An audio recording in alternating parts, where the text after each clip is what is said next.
भूरा बाल साफ करो, यह लालू यादव ने कहा था। तब कहा था जब वो बिहार के मुख्यमंत्री बने थे। भूरा बाल का मतलब राजपूत, भूमिहार, ब्राह्मण और लाला, इन चारों को काट डालो, ऐसा लालू यादव ने नारा दिया था। यह नारा बहुत प्रभावशाली हुआ क्योंकि हिंसात्मक थी।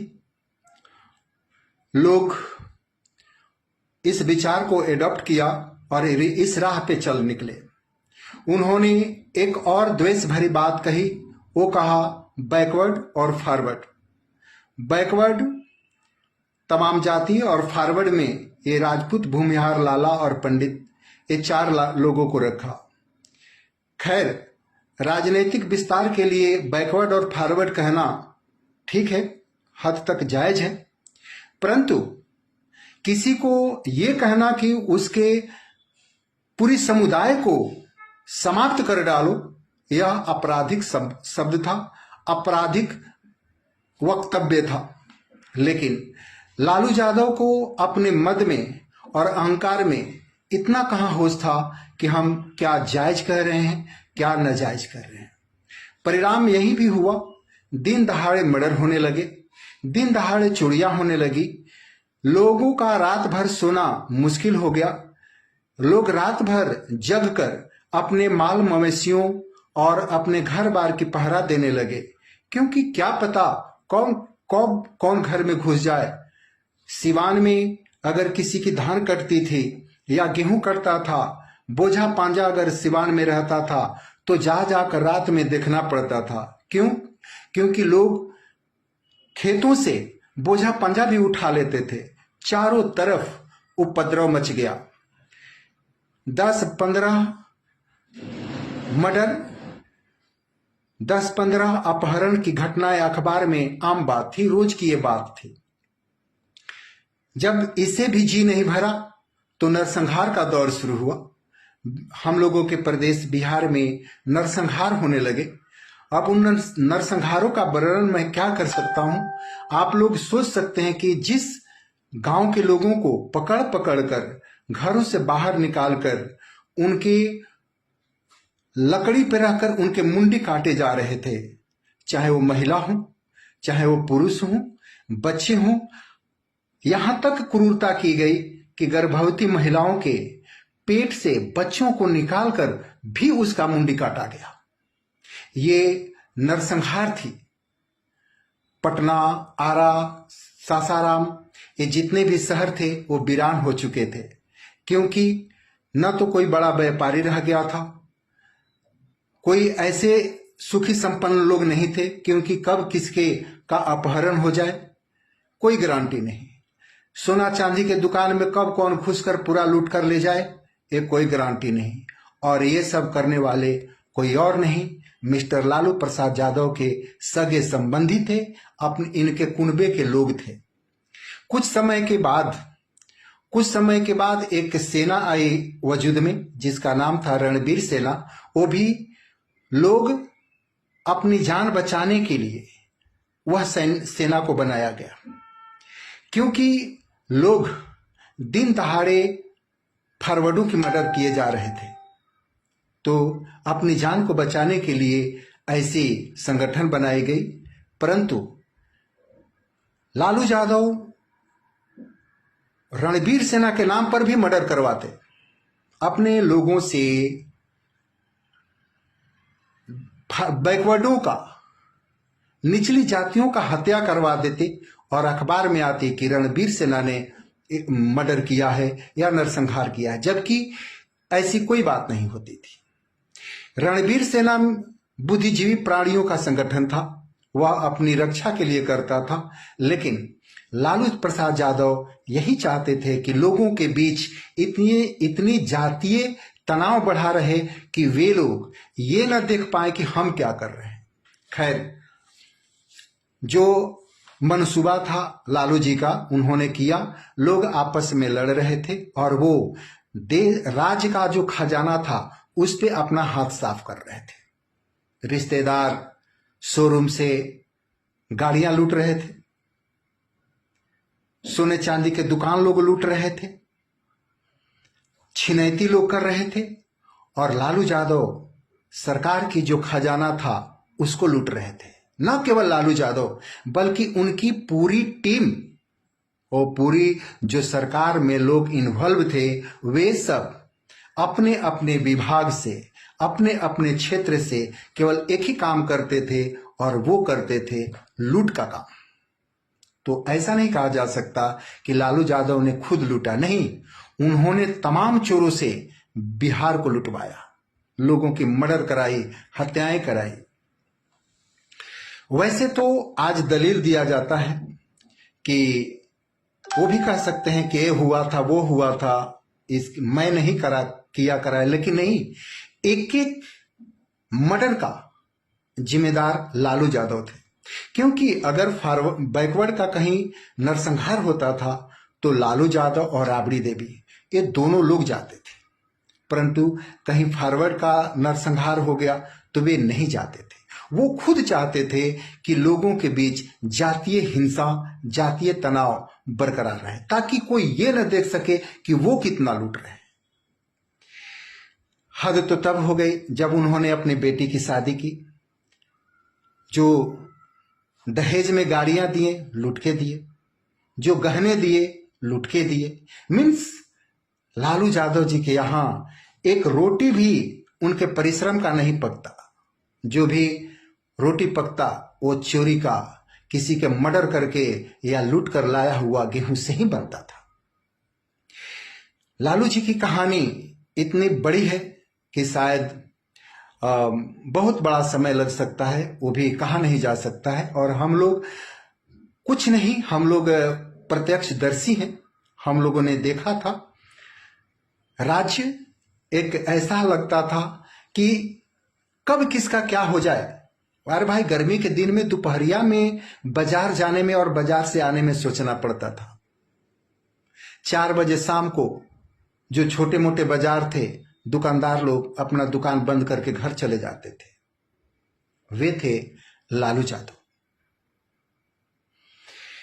उसके बाद एक और मैं बात बता दूं, लालू यादव और शिक्षा, ये जैसे ये दो शब्द वैसे शब्द थे जैसे भेड़ और पुआल। लालू यादव के राज में सेंटर नहीं पढ़ते थे, अपने स्कूल में, अपने कॉलेज में कोई एग्जाम थे। 4 साल 5 साल सेशन सब पीछे चलते थे। एजुकेशन की बात वो जानते ही नहीं, बस उनको एक ही भाषा आती थी और वो आती थी लूट का, मर्डर का, अपहरण का। बड़े बड़े पटना तो बिल्कुल खाली था। पटना में एक भी छोटे और बड़े कोई व्यापारी नहीं बच गए, सब प्रदेश छोड़ के भाग गए। वो तो राजधानी था भाई। गांव घर का ऐसा स्थिति लोग बना रखे थे, गांव घर का स्थिति था कि कब कौन चोर किसके घर में घुसेगा, क्या करेगा।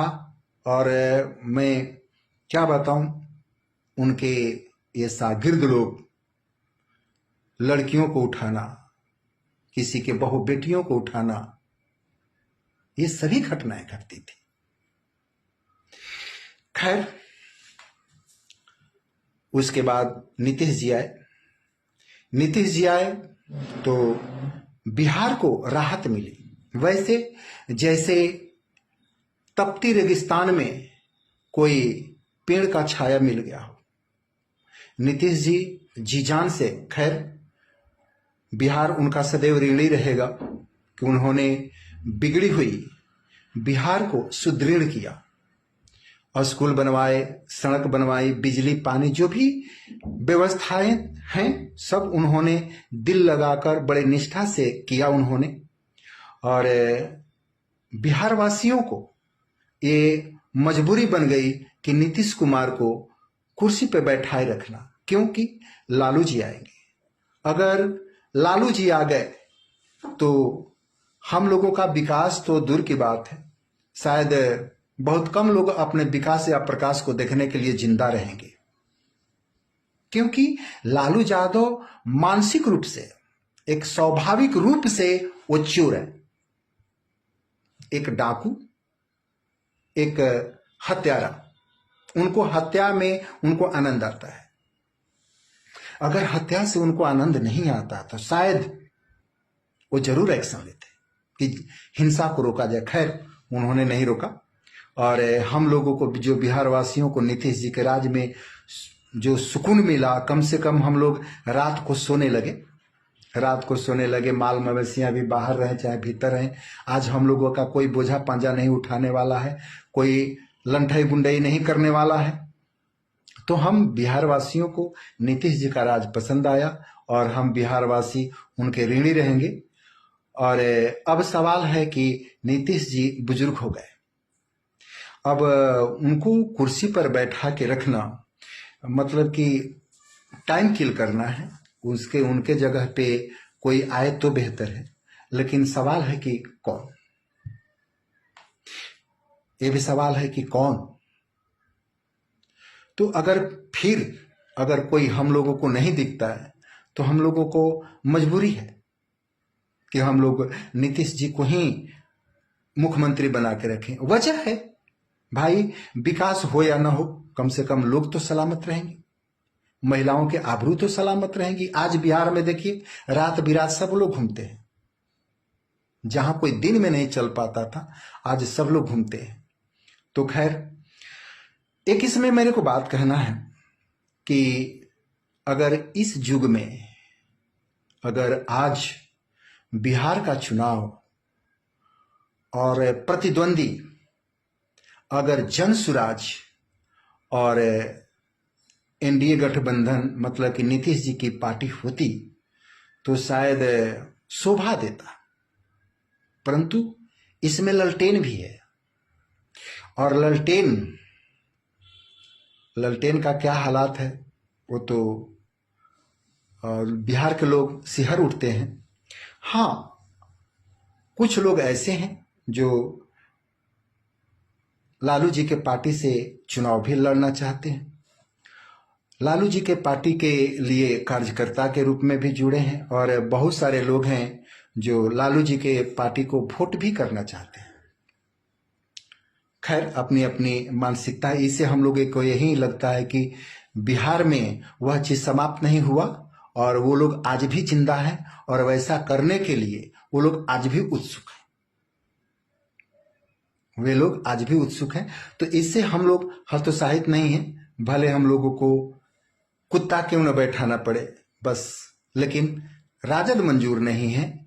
क्योंकि देखिए, आज लालू जी बुजुर्ग हो गए, अपने बच्चा को सामने लाए हैं। उनका बच्चा उनसे भी ज्यादा खतरनाक है, वो ब्लॉक हेड है। एक बात मेरे दिमाग में आई थी कि लालू जी इतने माताओं को रुलाया, किसी का बेटा, किसी का पति, किसी का भाई, ये बंदा कटवा डाला, गोली मरवा दिया।